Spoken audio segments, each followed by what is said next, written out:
Olá pessoal, hoje eu vim trazer para vocês minhas experiências de trabalho em Portugal. Demorei um pouco, mas voltei. Eu espero estar olhando sempre para a direção certa, porque eu tenho mania de gravar na horizontal para o Instagram e eu acabo olhando sempre para minha imagem e não para a câmera. Então eu espero estar sempre olhando para a direção certa. Bom, vamos lá. Em 1 ano e 3 meses em Portugal, eu tive 8 experiências de trabalho. Não sou eu que sou má funcionária, não sou. Eu vou explicar o porquê. É porque as condições de trabalho são bem precárias. Então, assim, quando a gente chega, eu acredito que nas condições de um imigrante, né,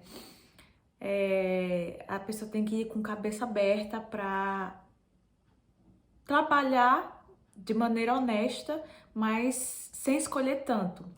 Só que se as condições não forem tão boas, aquilo vai ser o quê? Temporário, né? A gente vai sempre procurar o melhor pra gente.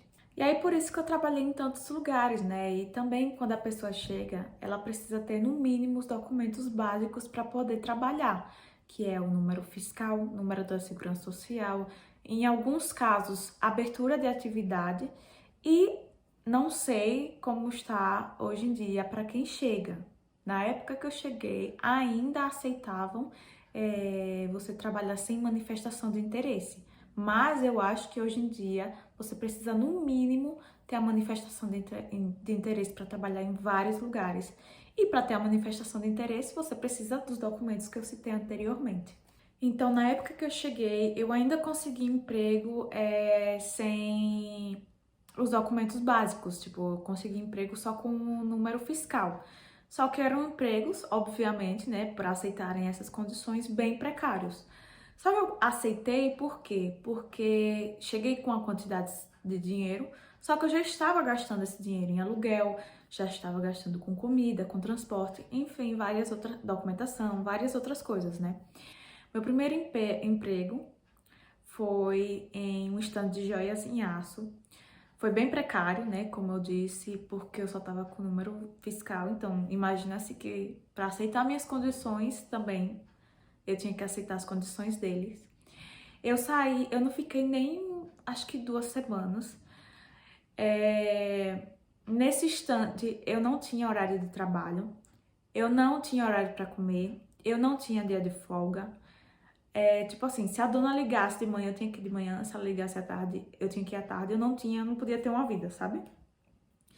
É, Não tinha horário para ir fazer minhas necessidades, eu tinha que esperar o segurança do shopping, porque era em shopping, passar perto do stand para ele olhar para mim e eu ir correndo. Então, assim, totalmente precário, né? Saí por esses motivos e tive problemas para receber no pagamento. Segundo emprego, trabalhei numa papelaria. Eu não percebi os sinais, mas desde o início eu e outra colega, e soube por essa colega que várias outras pessoas também passaram por isso, que ela era mais antiga, sobre o dono aceitar as funcionárias. E, tipo, não era uma vez ou outra, era o tempo todo. Eu também estava sem documento, todos os documentos. E conta bancária também ainda não tinha, porque para trabalhar você precisa de conta bancária de Portugal, né? Sofria toda vez que ele chegava, o tempo todo, era insuportável. Para receber eu também tive problemas e para mim bastou o acesso, né, para eu não querer ficar naquele lugar somente até receber, ter minha conta bancária e meu outro documento que faltava. Eu ia chorando, antes de trabalhar eu chorava, porque por toda essa situação, toda essa injustiça comigo, com minhas colegas e não poder fazer nada, ninguém falar nada, não poder ser ouvida por ninguém, porque ele era o dono, ele tinha a esposa dele, mas obviamente, né, o alecrim dourado não ia acontecer nada, ia ficar por isso. E os dois tinham idade de ser tem idade de ser nossos avós, tá? Então, assim que eu recebi meus documentos, saí. Terceiro emprego foi no call center. Eu larguei o shopping quando eu recebi meus documentos. Que nesse emprego de call center eu consegui trabalhar como designer gráfica. e ficar no marketing da empresa. Eu migrei. Só que eles eram pessoas totalmente erradas, totalmente antiéticas, né? No começo era ótimo, um escritório lindo, de segunda a sexta, recebia certinho.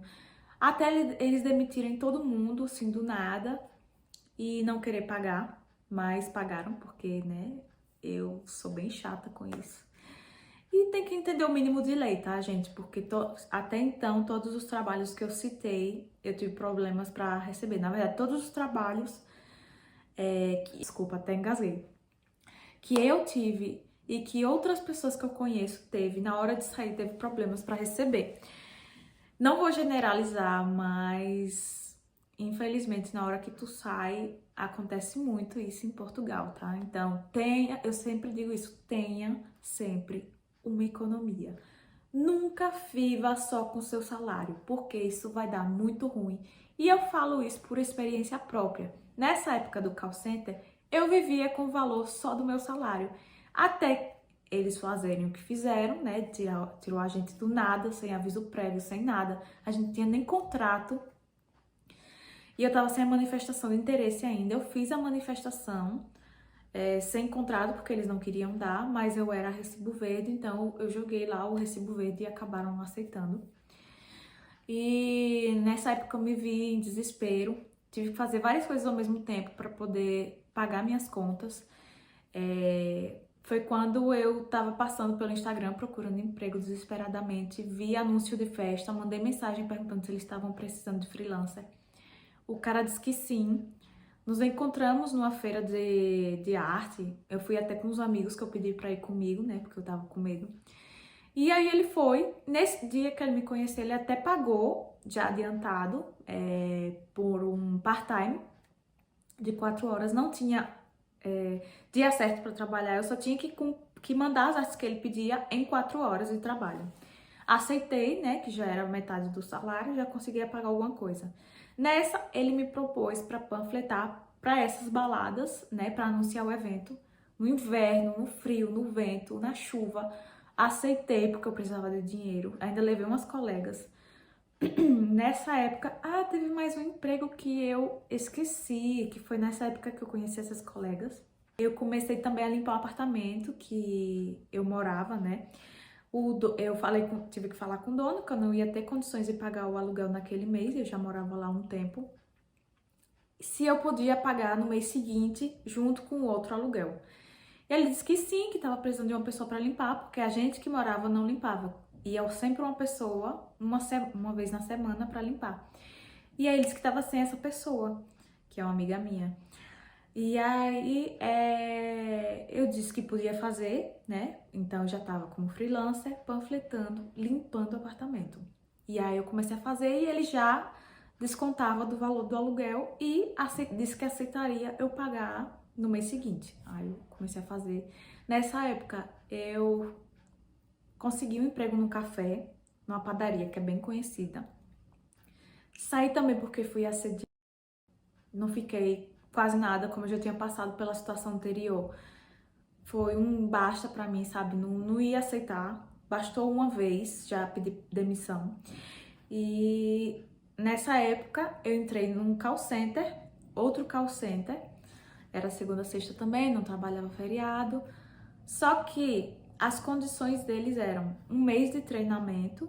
Se você não passasse na prova, isso eles falaram só depois que a gente entrou, porque não nos dizia que o mês de treinamento seria pago, né? Eles falaram o valor. E quando a gente chegou lá, disseram que se a gente não passasse na prova do call center, não fizesse venda na prova, no teste, a gente não receberia valor nenhum. E aí foi quando eu entrei em desespero, né? Porque eu já tava nessa situação toda, tava desesperada já. Tava fazendo tudo isso, foi quando eu achei um restaurante perto do call center e eu mandei meu currículo e fui aceita. Trabalhei um bom tempo nesse restaurante, até que surgiram algumas coisas, a dona implicava por tudo. Eu chegava mais cedo para trabalhar e eu era a única que era barmaid e atendia a mesa. Ou seja, eu tinha 2 trabalhos, recebia um salário, chegava mais cedo que todo mundo e a dona implicava por tudo, porque eu chegava mais cedo e ela não queria pagar esse horário que eu chegasse mais cedo. Ela queria pagar pelo horário depois do almoço. Só que como eu era do bar e eu era atendente de mesa, eu tinha que preparar tudo do bar antes, entendeu? Só que ela não entendia isso, ela não queria pagar por isso, pelo meu trabalho. Entrei em outro restaurante, já tinha data certa para entrevista, então tava despreocupada e fiquei lá por um tempo, mas foi horrível também. Pronto, esse último restaurante não tive trabalho para receber. O penúltimo, né? O último, que eu vou citar agora, recebia muitas comissões, recebia muitos bônus, recebia muita gorjeta. Eu tirava, assim, o salário base na época era 700 e pouco, eu tirava 1.200 só de gorjeta, bônus, sei lá o que, sei lá quanto. Era ótimo por isso, mas o clima era horrível, péssimo. As pessoas não se respeitavam, era briga o dia todo, o tempo todo. Não tinha respeito, não tinha ética, não tinha nada naquele lugar. Eu trabalhava muito estressada e eu chegava muito cedo e saía muito tarde. Ainda passar por tudo isso, aí, gente, sabe? Saí e é isso. Minhas experiências são essas. Minha conclusão final é: sempre tenha dinheiro na economia. Não confie. Não viva só com o salário que você vai receber, porque isso pode dar muito ruim. E é isso, gente. Tem que vir com a cabeça firme, porque não é fácil. Mas, assim, depois de tudo que eu passei, né, eu não voltaria pro Brasil, porque as pessoas dizem, sair do Brasil pra isso, mas no Brasil também não tá fácil. Minha vida não era fácil no Brasil. Mas é isso, cada um sabe sua realidade, cada um sabe o que pode suportar, né? Por isso que eu falei no primeiro vídeo sobre como tá a sua balança, né? O equilíbrio da sua vida no Brasil e como será a sua vida na Europa. O processo não é fácil, mas é possível, cada um sabe seu objetivo. E é importante sempre lembrar qual o seu objetivo, por que você tá lá, porque é muito fácil você cair num momento de tristeza profunda e ficar naquilo, porque é um processo solitário, não é fácil. Tem a questão do clima também, que tem gente que tem saudades da família, então tudo isso vai influenciar. Não acho que hoje em dia esteja fácil em lugar algum para se viver, todo lugar tem suas dificuldades. E é isso, espero que vocês tenham gostado, dá um curte, compartilha com aquela pessoa que você conhece que quer emigrar ou se alguém vai com você. E vou deixar aqui meu Instagram e meu TikTok, porque lá eu posto alguns conteúdos mais rápidos, alguns conteúdos mais diferentes do gênero, como é a academia na gringa, como é a balada na gringa e esses vídeos não vai ter aqui. E é isso, espero que vocês tenham gostado. Beijinhos!